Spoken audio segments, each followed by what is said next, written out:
தேவனுடைய பரிசுத்த நாமத்திற்கு மகிமை உண்டாவதாக. இந்த காலவேளையில் உங்கள் அனைவரையும் ஆண்டவராக இயேசு கிறிஸ்துவின் இன்ப நாமத்தில் அன்போடு வாழ்த்தி வரவேற்கிறேன்.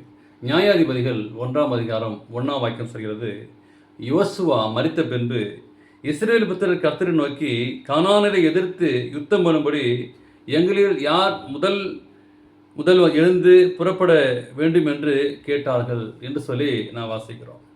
இப்படிப்பட்ட ஒரு சூழ்நிலை வரும்போது யார் முந்தி செல்வது? அப்போ என்னதான செய்தியாக ஆலோசனையை கேட்டல்.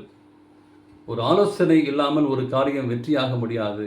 தேவனுக்கு பிரியமான எந்த ஒரு காரியத்தை செய்தாலும் நாம் செய்வது சரியா அல்லது செய்யப்போவது சரிதானா என்று சொல்லி ஒருவேளை குடும்பத்திலே அல்லது நம்முடைய ஆண்டவரிடம் ஆலோசனை நாம் கேட்க வேண்டும். முக்கியமானது ஆலோசனை கேட்கும் இடத்தில் கேட்காத இடத்தில் ஜனங்கள் சீர்கெட்டு போவார்கள். ஆலோசனை மிகவும் முக்கியமானது. எப்படியேப்பட்ட அரசியல்வாதிகள், எப்படியேப்பட்ட செல்வந்தர்களுக்கும் ஒரு அட்வைசர் இருப்பார். நம்முடைய அட்வைசராக இயேசு கிறிஸ்து ஆலோசனை கர்த்தராக இருக்கிறார். ஆலோசனை இல்லாத இடத்தில் தான் ஜனங்கள் சீர்கெட்டு போவார்கள்.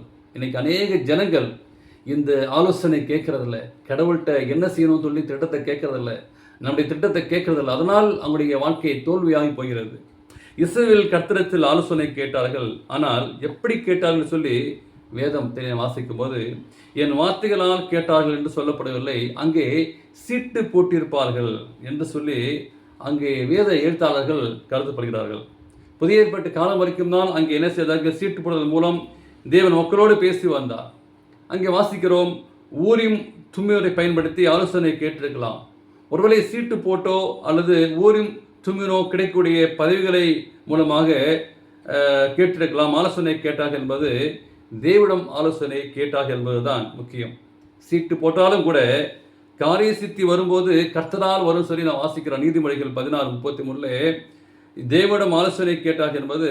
அப்போ சீட்டு போட்டாலும் காரிய சித்தி எங்கேருந்து வருகிறது, அதை அங்கீகரிப்பது எங்கே என்று வாசிக்கும் போது தேவன் அதை அனுமதிக்க வேண்டும், எந்த பெயரை அனுமதிக்க வேண்டும் என்று சொல்லி ஆலோசனை கேட்க வேண்டும். நியாயாதிபதி காலம் முழுவதும் பார்க்கும்போது அங்கே தீர்க்கதரிசி மூலமாக தேவன் பேசினார். மோசேயும் யோசுவாவும் தான் இல்லாத சமயத்தில் அநேக பிரச்சனை வந்தது. தேவனை அங்கே தேடினார்கள். யூதா முதல் அங்கே எழுந்து தேசத்தை சுதந்திரத்துக் கொள்ள புறப்பட வேண்டும் என்று சொல்லி தேவன் சொன்னார். ஆனால் யூதாவும் சிமியோனும் என்ன செய்தார்கள் என்று பார்த்து சேர்ந்து யூதாவுக்கு அந்த பகுதியை கைப்பற்றினார்கள் என்று சொல்லி நான் வாசிக்கிறோம்.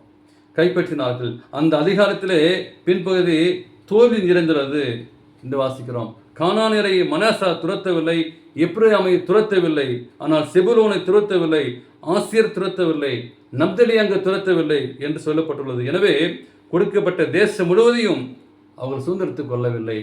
எனவே தேவனுக்கு பிரியமானவர்களே, அவர்கள் வெற்றி பெற்ற செய்திகளில் தேவனிடம் ஆலோசனை கேட்டார்கள் என்று சொல்லப்பட்டுள்ளது.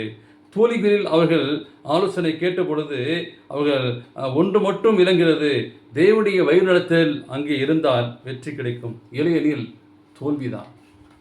எந்த சூழ்நிலை மத்தியிலும் சரி தேவனுடைய வழிநடத்தல் இருக்க வேண்டும். படிப்பிலும் சரி, தேர்வு எழுதிய பிள்ளைகள், வேலை செய்த பிள்ளைகள், திருமணத்தில் ஈடுபடக்கூடிய பிள்ளைகள், எந்த விதத்திலும் சரி ஊழியத்தில் செய்யக்கூடிய பிள்ளைகள் தேவனிடத்தில் வழிநடத்தல் இருந்தால்தான் வெற்றி அடைய முடியும். மனுஷனுடைய காரியம் அங்கே பூஜ்ஜியமாக இருக்கும். எனவே தேவனுடைய வழிநடத்தலுக்காக நீங்கள் காத்திருந்து கேட்கும்போது அந்த ஆசீர்வாதத்தை பெற்றுக்கொள்ள தேவன் பெரிய கிருபை செய்வாராக.